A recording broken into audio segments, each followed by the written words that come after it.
हवाई जहाज के मेंटेनेंस, रिपेयरिंग और ओवरहोलिंग के लिए MRO, इसके निर्माण की कार्रवाई भी हम लोग जेवर के पास करने जा रहे हैं। इंफ्रास्ट्रक्चर में सुधार में केवल हमारी लॉजिस्टिक की लागत को कम करता है, बल्कि निवेश और रोजगार के नए अवसर भी उत्तर प्रदेश के लिए प्रदान करता है। औद्योगिक विकास, 1947 से 2017 बदहाल कानून व्यवस्था। स्वाभाविक रूप से जब व्यक्ति ही सुरक्षित नहीं तो पूंजी क्या सुरक्षित होगी। किसी भी निवेशक की को प्लान करने या उसकी रुचि को बढ़ाता है।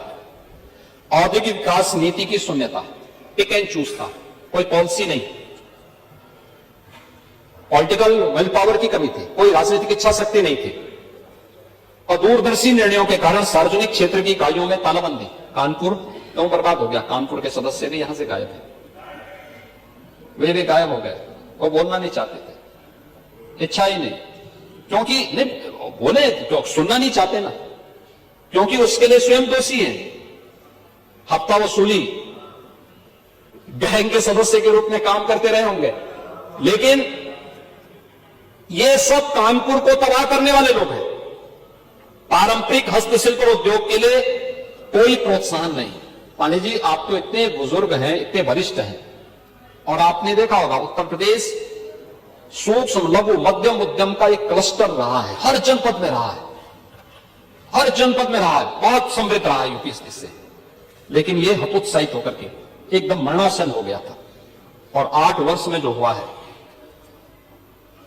8 वर्ष में 1947 से 2017 तक कुल 14,169 कारखाने प्रदेश के अंदर रजिस्टर्ड थे, 14,169, और आज पिछले 8 वर्ष में 27,295 कारखाने उत्तर प्रदेश के अंदर रजिस्टर्ड हैं। क्या ये निवेश नहीं हुआ है? हमने 45 लाख करोड़ रुपए के निवेश को आमंत्रित किया। हमारे MOU हुए हैं, जिनमें 15 लाख को हमने ग्राउंड ब्रेकिंग भी कराया है, जमीनी धरातल पर उतारा है।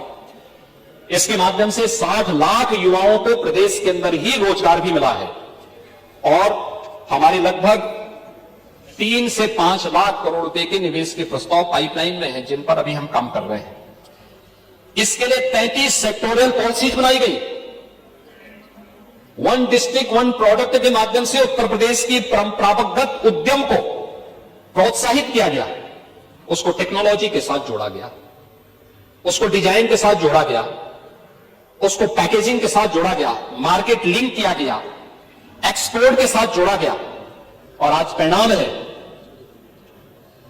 कि GI टैग के आधार पर अगर उत्तर प्रदेश को देखेंगे, देश में नंबर 1 पर 77 ऐसे प्रोडक्ट हैं यूपी के अंदर, जो यूपी के परंपरागत उद्यम में आते हैं और जिन्हें GI टैग मिला है भारत सरकार का, और इसको GI टैग के माध्यम से इसने आज देश के और वैश्विक स्तर पर अपनी एक नई पहचान बना रही है। आदरणीय प्रधानमंत्री जी दुनिया के अंदर किसी देश में जाते हैं, उस देश के राष्ट्राध्यक्ष को देश के अंदर की ही बनी हुई और खासतौर पर उत्तर प्रदेश के परंपरागत उद्यम, जिसमें हमारे हस्तशिल्पी, हमारे कारीगर का श्रम लगा है, उसका पसीना बहा है, उसको सम्मान देने का काम करते हैं। और इसीलिए प्रधानमंत्री जी ने कोविड कालखंड में भी कहा, और अभी वाराणसी जब प्रधानमंत्री जी आए थे तब भी प्रधानमंत्री जी ने देशवासियों का आह्वान किया था, वोकल फॉर लोकल।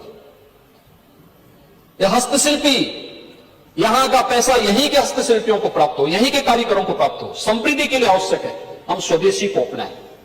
और उस स्वदेशी की आपने क्या स्थिति कर दी थी, क्या स्थिति कहां पहुंचा दिए थे आप? हतोत्साहित थे, हतोत्साहित थे वे सभी लोग, प्लान कर रहे थे, भूखमरी के कगार पर थे। वे सभी उद्योग बंदी के कगार पर हो चुके थे। और कौन लोग थे उसमें? वे सभी अति पिछड़ी जाति से जुड़े हुए लोग थे, वंचित थे, गरीब थे, अल्पसंख्यक थे। आप कुछ नहीं कर पाए। 4-4 बार सरकारें थी आपकी। 1947 से लेकर के लंबे समय तक कांग्रेस ने शासन किया, उन उद्यमियों के लिए, उन हस्तशिल्पियों के लिए, उन कारीगरों के लिए क्या किया? कुछ भी तो नहीं किया। अब बात करते हैं पीडीए का। मैं इसलिए कह रहा हूं, ये परिवार डेवलपमेंट अथॉरिटी जो आपने बनाई है, ये जनता की आंखों में धूल झोंकने के अलावा और कुछ थोड़ा है। पीएम विश्वकर्मा योजना के माध्यम से और मुख्यमंत्री विश्वकर्मा श्रम सम्मान के माध्यम से